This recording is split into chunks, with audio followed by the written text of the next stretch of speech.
Arunachala Shiva, Arunachala Shiva, Arunachala Shiva,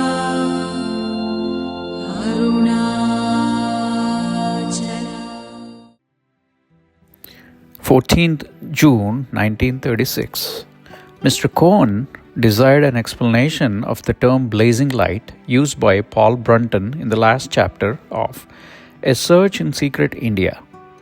To this, Maharshi replied, "Since the experience is through the mind only, it appears first as a blaze of light. The mental predispositions are not yet destroyed. The mind is, however, functioning in its infinite capacity in this experience. As for Nirvikalpa Samadhi, that is Samadhi of non-differentiation, that is, undifferentiated, supreme, beatific repose, it consists of pure consciousness which is capable of illuminating knowledge or ignorance. It is also beyond light or darkness. That it is not darkness is certain. However, it is said to be not light. At present, objects are perceived only in light. It is wrong to say that realization of one's self requires a light.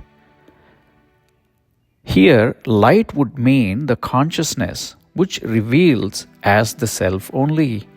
The yogis are said to see phantasms of colors and lights preliminary to self-realization by the practice of yoga.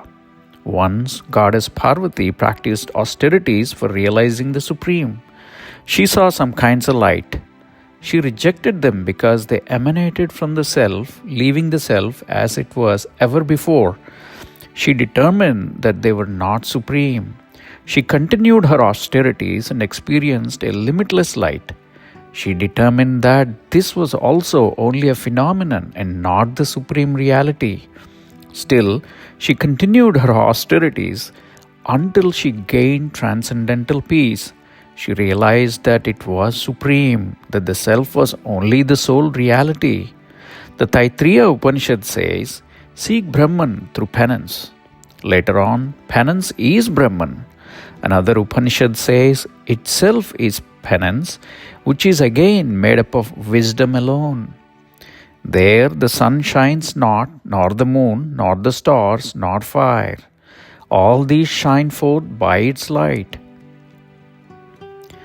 In talk number 201, a Parsi lady asked for an illustration to explain why the self, though ever present and most intimate, is not being realized.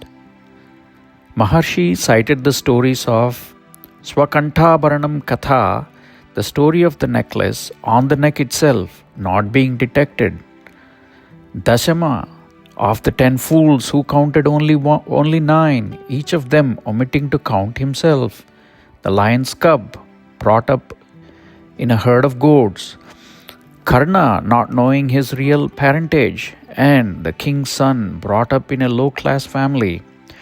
They further asked for Maharshi's opinion of Sri Aurobindo's yoga and his claim to have probed beyond the experiences of the Vedic rishis and the mother's opinion of the fitness of her disciples to begin with the realization of the Upanishadic rishis.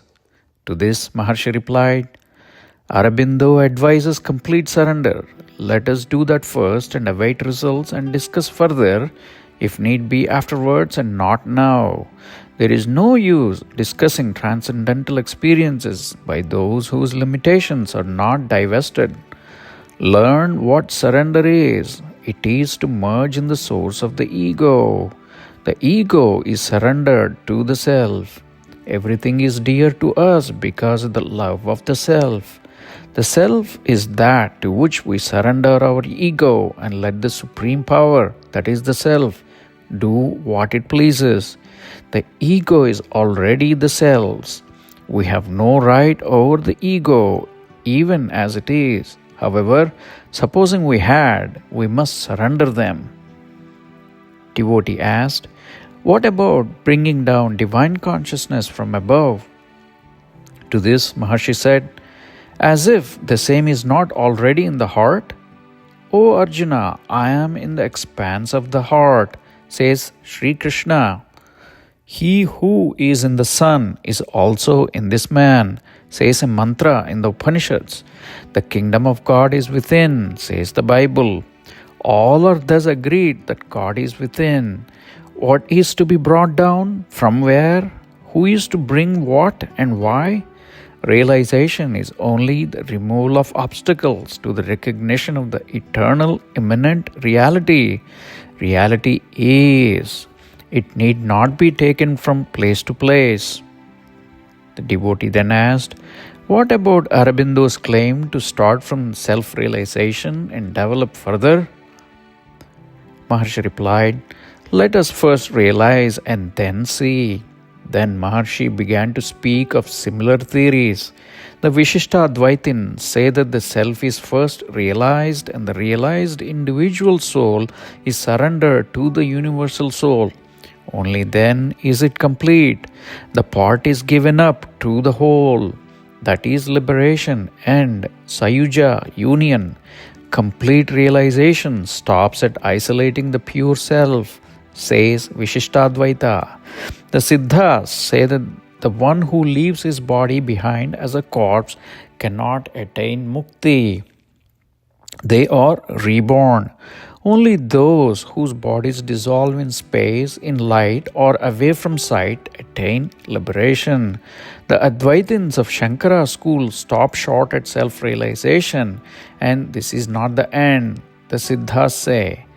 There are also others who extol their own pet theories as the best. Example, late Venkataswami Rao of Kumbakonam, Brahmananda Yogi of Kadapa, etc. The fact is, there is reality. It is not affected by any discussions.